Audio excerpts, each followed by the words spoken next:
正出名的翕相家柯昭鹏用40年的时间记录台湾的国家公园，包括阳明山、玉山、雪霸国家公园等等，拢透过伊的镜头替台湾这块土地记录一寡珍贵画面。一寡相片目前等咧新竹县文化局电台。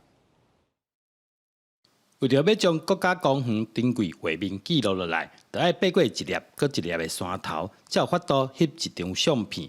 林业家徐兆芳开40年的时间，将台湾10个国家公园的美丽风景变作珍贵的相片。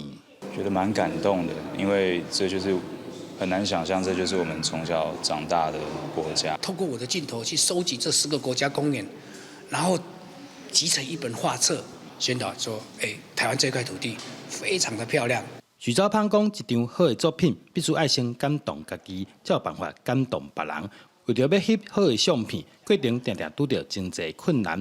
有当时一个所在要行几6摆，阁无一定有机会。有一年，我是在除夕夜吃完年夜饭，我就上山，一直待到元宵节才下来。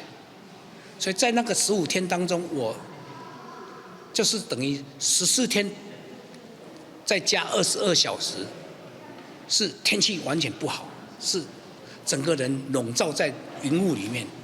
只有2个小时天气好，那2个小时天气好的美景，真的是叹为观止。